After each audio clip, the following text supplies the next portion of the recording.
The senator from Louisiana. Thank you, Mr. President. With me today, Mr. President, is Mr. Matt Turner, one of my colleagues in my Senate office. Mr. President, I want to talk about one of President Biden's nominees to be on the federal bench. But first, I want to digress for a moment. I love animals, and I especially love dogs. If only people had the hearts of dogs, the world would be better off. And Mr. President, you and I, of course, are in the same profession, politics. Politics takes a big heart and a lot of wind and a thick skin. And I try not to worry too much about what anybody thinks of me, except dogs. I really like dogs. I used to have a beagle, Mr. President. His name was Roger. I loved Roger to death. We lost him a few years ago to cancer. Roger was a stray. Actually, Roger was raised to hunt rabbits. And if you know anything about beagles, when a beagle gets on a scent, the beagle is oblivious to everything else. They just follow that scent. And Roger got on the scent and got lost and showed up at my house. So Becky and I took Roger in. Roger was a rascal. He was a rascal. He loved us, but he couldn't help himself. Whenever there was a small crack in the door, Roger was gone. He was out and gone. And he'd stay gone 2 or 3 days. And I would worry incessantly. Oh, is he hurt? Will he come back? I love Roger. He'd always come back. But about half of the time, when Roger would come back, he'd come back dragging roadkill. And Roger, before he came, I wouldn't let him inside with his roadkill, so he'd go in the backyard and he would hide his roadkill. He didn't think I was watching him. Roger would hide his roadkill under my back porch. I miss Roger. Sometimes, not always, but sometimes the nomination process that the White House uses to select federal judges, the nomination process is what I'm talking about, looks to me like something Roger was hiding under my back porch. I just don't understand it. I don't understand the criteria or the process that the Biden White House uses to put people on our federal bench. Now, I'm not suggesting that President Biden hasn't made some good nominations, because he has. And I voted for his nominations, who I thought were qualified. But I think it's also, any fair-minded person would have to conclude that over the past several years, President Biden has nominated some people to the federal bench who, quite frankly, are not qualified to judge a pie contest. And that's just a fact. It's my opinion, but if you go look at the testimony of all of his nominees, I think you'll see I'm right. With respect, the president's pick of Mr. Adeel Mangi is frankly one of his worst. Mr. Mangi is affiliated with an organization that calls itself the, quote, Alliance of Families for Justice. The Alliance of Families for Justice. In fact, Mr. Mangi is not just affiliated with this group, he's on their advisory board. One of the Alliance's founders was a member of a domestic terrorist organization. What does that mean? One of the Alliance's founders was convicted of murdering police officers in cold blood. He killed cops. Now, the Alliance for Families for Justice, on whose board Mr. Mangi sits, or at least sat, advocates for the release of people who kill cops. Let me say that again. I didn't know such organizations existed. The organization on whose advisory board, Mr. Mangi sits or sat, advocates for the release of people who kill cops. This organization has even called people who killed police officers, quote, freedom fighters. Freedom fighters. Wow. I know that sounds crazy. That's because it is. It's also why so many law enforcement organizations have sent all of us on the Judiciary Committee letters opposing Mr. Mangi's nomination. I've never gotten so many letters or phone calls from law enforcement supporting or opposing, in this case, opposing a nomination. For example, I'm not going to read all of them. I would be here the rest of the evening. For example, take the National Sheriff's Association. I think most of us have heard of them. The National Sheriff's Association wrote all members of the Judiciary Committee, and here's what they said. They said, Mr.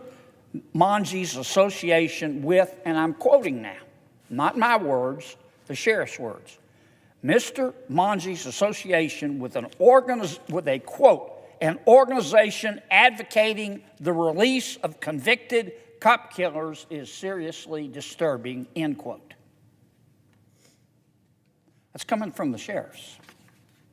According to the National Sheriff's Association, the Alliance's position, on whose advisory board Mr. Mangi sat or sit, according to the sheriffs, the Alliance position is, quote, I quote once again, not only tone deaf to the sacrifices made by law enforcement officials, but also disrespectful to the victims of heinous crimes, as well as the family and friends of officers who have made the ultimate sacrifice. End quote. We also heard from the National Association of Police Organizations. I think most people have heard of them.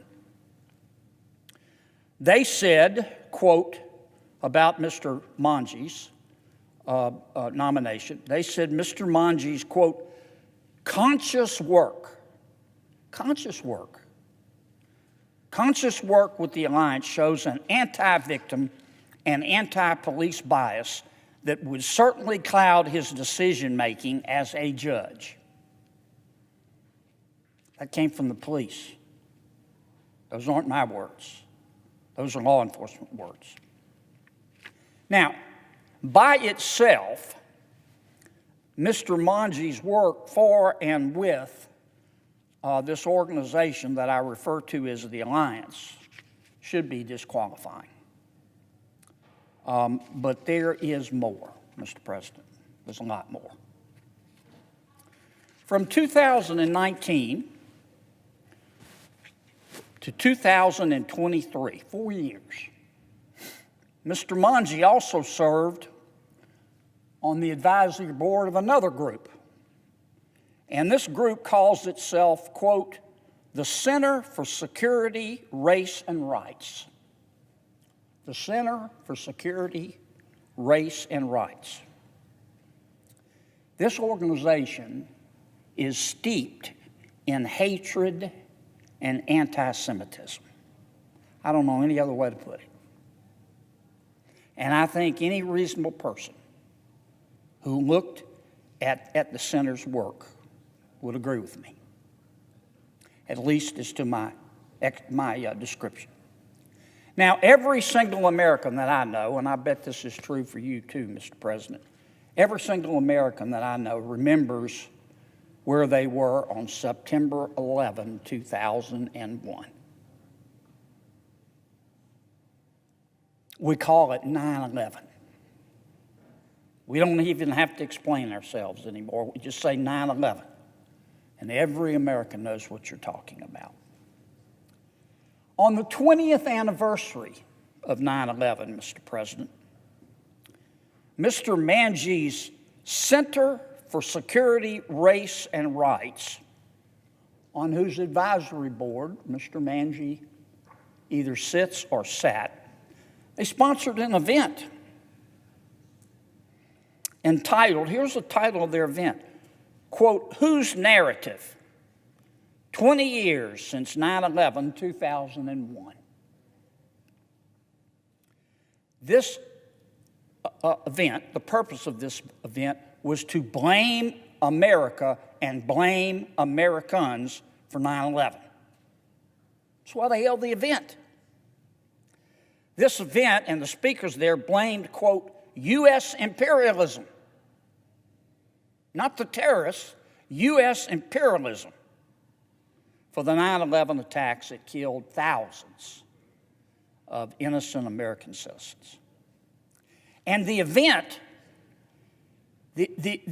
featured some of the most despicable speakers that even the most fertile imagination would be challenged to come up with. One of those speakers, Mr. Sami al-Arian. Mr. al-Arian was convicted of providing support to the Palestinian Islamic Jihad. Another speaker, Mr. Rabab Abdullah has ties to terrorist hijackers. A third speaker, Mr. Hatim Bazian, publicly called for an intifada in the United States. Hard men, rough words, American imperialism. Now, Mr. Mangi claims that he didn't know about this event. That's what he told us in committee. But his center has a long, long history of sponsoring vile, hate-filled events, and that's just a fact. That's not rhetoric, that's just a fact. Are we really expected to believe that Mr. Mangi had no idea what the center was up to? He sat on this advisory board, for God's sakes. Now, let's talk about the director of this center on whose advisory board Mr. Mangi sat. The director also has a vile history of bad behavior. In 2021, the director of this organization on whose board Mr. Mangi sat, he signed a letter. That letter's posted on the Alliance's website. So far as I know, you can go to it and read it right now. In the letter, the director says, I'm going to quote, that she is, quote, in awe of the Palestinian struggle to resist violent occupation, removal, erasure, and the expansion of Israeli settler colonialism. Israeli settler colonialism. Hamas murdered, raped, maimed Jewish men, Jewish women, little Jewish children, and according to Mr. Mangi's organization's director, it's Israel's fault. The center's director describes himself as being in respectful awe. I think the vast majority of Americans would describe themselves as being nauseated. The center's director, of whom I speak, also personally recruited Mr. Mangi to serve on the Center's advisory board. Again, are we really expected to believe that Mr. Mangi didn't know about the director's vile behavior? Did Mr. Mangi not even run a single Google search on this person? Now, on top of all that, I do not believe, this is one person's opinion, I do not believe that Mr. Mangi told me the truth in our judiciary here, Mr. President. When I asked him about his involvement with this radical organization, Mr. Mangi told me he only provided, quote, advice on academic areas of research. That's what he told me. He said, my only involvement is advice on academic areas of research. Those aren't my words, those are Mr. Mangi's words. But it turns out he was also funneling money to the organization. Tens of thousands of dollars from himself and from his law firm. I didn't know that at the time of the hearing. I wish that I had. Now, with these facts in mind, and I've tried, Mr. President, just to stick to the facts, I find it very hard to believe that anyone can, in good faith, now strike that, Mr. President. I find it hard to believe that a fair-minded, objective person who's not involved in this nomination can defend Mr. Mangi's nomination. Now, some of my Senate colleagues are doing that. That's okay. Sometimes people disagree, and that's a good thing. You know, I believe in having two sides, opposing sides, come together in a dialectic. Sometimes that's how you find the truth.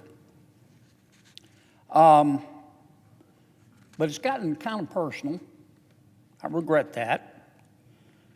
Some people, not all people, Mr. President, you don't do this, but some people, when they're losing an argument, they tend to rely on epithets, you know. You're a racist, or you're a sexist, or you're a misogynist, or you're a Nazi, or you're a bigot, or in this case, you're Islamophobic. And some of this members of this body have made that suggestion. They've suggested that all the people who are opposing Mr. Mangi's nomination, based on the facts that I just tried to describe as fairly as I could, some senators have suggested that asking Mr. Mangi's questions about his involvement with these organizations is Islamophobic. One of my colleagues, which again is his right, came down to the Senate floor and he said that certain Republican members of the committee, quote, believed that he, referring to Mr. Mangi, must be a terrorist because he's a Muslim. Wow. That got my attention. That's not true. I believe that Mr. Mangi is not qualified to be a federal judge because he supports organizations that celebrate people who kill law enforcement officers. He supports organizations that hate Americans. And he supports organizations that hate Jews. When President Biden has, as I said earlier, Mr. President, when President Biden has nominated qualified people to serve on the federal bench, I've supported them. Regardless of their race, regardless of their gender, regardless of their religion. I confess to asking tough questions in committee. That's my job. When you're put on the federal bench, you're there for life. For life. You're unelected, and you're there for life. And you have the full power of the United States of America, the most powerful country in all of human history, behind you. So you better get it right. Just a few years ago, for example, I voted to confirm one of President Biden's nominees Mr. now Judge, Mr. Zahid Qureshi. Mr. Qureshi happened to be at the time the first Muslim American federal judge. I voted for him. Doing a great job. Unlike Mr. Mangi, Judge Qureshi was not on the board of an organization that celebrates and advocates for the release of cop killers.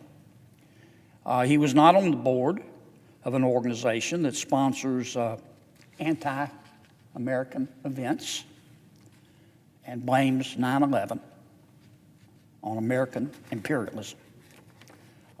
Judge Qureshi was qualified and is qualified to serve on the federal bench. Mr. Mangi is not. He's just not. That's not Islamophobia, Mr. President. That's just a fact. And I think anyone who's being honest with themselves, particularly if you go look at the confirmation hearings and read the evidence, I think any person who's being honest with themselves will agree. So for these reasons, Mr. President, I ask my colleagues to oppose Mr. Mangi's nomination, and I urge President Biden to withdraw it.